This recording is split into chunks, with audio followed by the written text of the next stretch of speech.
Sir, ಇವಾಗ ನಿಮ್ಮ ಕಾರ್ಯಕರ್ತರಿಗೆ ಏನು ಹೇಳಕ್ಕೆ ಬಯಸ್ತೀರಾ? ಕಾರ್ಯಕರ್ತರಿಗೆ ಇಷ್ಟೇ ಹೇಳಕ್ಕೆ ಬಯಸ್ತೀನಿ, ನಮ್ಮ ತಂದೆಯವರು ಕೂಡ ಯಾವಾಗಲೂ ಹೇಳ್ತಾ ಇರ್ತಾರೆ, ಯಾರು ಎಂದಪ್ಪ ಅಂದ್ರೆ ಇವಾಗ ನಾವು ನೋಡ್ತಾ ಇದ್ದೀವಿ ಕಾಂಗ್ರೆಸ್ ಸರ್ಕಾರ ಇದೆ, ವಿಶೇಷ ಭಾಲ್ಕಿನಲ್ಲಿ ಜಿಲ್ಲಾ ಉಸ್ತುವಾರಿ ಕೂಡ ಭಾಲ್ಕಿಯವರು, ಜಿಲ್ಲೆಯ ಸಂಸದರು ಕೂಡ ಭಾಲ್ಕಿಯವರು, ಜಿಲ್ಲೆಯ ನಮ್ಮ ರೈತರ ಜೀವನಾಡಿಯಾದಂಥ DCC ಬ್ಯಾಂಕ್ ಕೂಡ ಭಾಲ್ಕಿನಲ್ಲಿ ಅದರ ಅಧ್ಯಕ್ಷರಿದ್ದಾರೆ. ಸೊ ಭಾಲ್ಕಿ ಹೆಂಗಾಗಿದೆ ಅವಾಗ ಜಿಲ್ಲೆಯಲ್ಲಿ ಕಾಂಗ್ರೆಸ್ ಎಂದಪ್ಪ ಅಂದ್ರೆ ಪವರ್ ಸೆಂಟ್ರ್, ಬರೀ ಬೀದರ್ದಿಲ್ಲ ಇದು. ನಾನು ಹೇಳ್ತೀನಿ ನಿಮಗೆ ಹೇಳ್ಬೇಕಂದ್ರೆ ಉತ್ತರ ಕರ್ನಾಟಕದಾಗೆ ಕಾಂಗ್ರೆಸ್ ಯಾವುದಾದ್ರೂ ಪವರ್ ಸೆಂಟ್ರ್ ಇದ್ದರೂ ಅದು ಭಾಲ್ಕಿನಲ್ಲಿದೆ.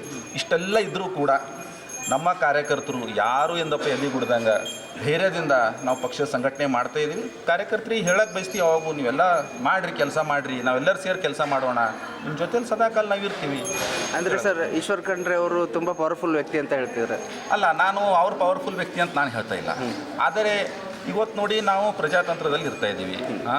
ನಾವು ಸಂವಿಧಾನ ಮೇಲೆ ನಡ್ಕೊಂಡು ಹೋಗೋರು ಅಂತ ಎಲ್ಲರಿದ್ದೀವಿ. ಸಂವಿಧಾನದಲ್ಲಿ ಅವ್ರಿಗೆ ಸಂವಿಧಾನಿಕ ಶಕ್ತಿ ತುಂಬ ಕೊಟ್ಟಿದ್ದಾರಲ್ಲ ಇವಾಗ ಯಾರ ಹತ್ರ ಅಧಿಕಾರ ಇದೆ ಅವ್ರಿಗೆ ಅಧಿಕಾರದ ಶಕ್ತಿ ಇದೆ, ಅವರಿಗೆ ಎಲ್ಲ ಅಡ್ಮಿನಿಸ್ಟ್ರೇಷನ್ ಅವ್ರ ಕೈಯಲ್ಲಿದೆ, ಎಲ್ಲ ಅವ್ರ ಕೈಯಲ್ಲಿದೆ. ಇವಾಗ ನಾವು ನೋಡ್ತಾ ಇದ್ದೀವಿ ಬಹಳಷ್ಟು ಕೇಂದ್ರ ಸರ್ಕಾರದ ಯೋಜನೆಗಳು ಕೂಡ ಕೇಂದ್ರದಲ್ಲಿ ನಮ್ಮ BJP ಸರ್ಕಾರ ಇರ್ಲಕ್ಕಾಗೂ ನಮ್ಮ ನೆಚ್ಚಿನ ಪ್ರಧಾನಮಂತ್ರಿಯವರ ಹಾಕಿಕೊಂಡಂಥ ಸ್ಕೀಮ್ನಲ್ಲೂ ಕೂಡ ನಮ್ಮ ಕಾರ್ಯಕರ್ತರಿಗೆ ನಮ್ಮ ತಾಲೂಕದಲ್ಲಿ ತಾರತಮ್ಯ ಆಗ್ತಾ ಇದೆ. ಇದು ಯಾಕೆ ಆಗ್ತಾ ಇದೆ? ಅವ್ರ ಮೇಲೆ ಅಧಿಕಾರ ಇದೆ ಅಂಥೇಳಿ ಆಗ್ತಾ ಇದೆ. ನಾನು ಅವ್ರಿಗೆ ನೋಡಿ ನಾನು ಬಲಿಷ್ಠ ಅಂತ ಹೇಳ್ತಾ ಇಲ್ಲ. ಬಲಿಷ್ಠ ಅವ್ರಿಗೆ ಮಾಡಿದ್ದು ಯಾರು?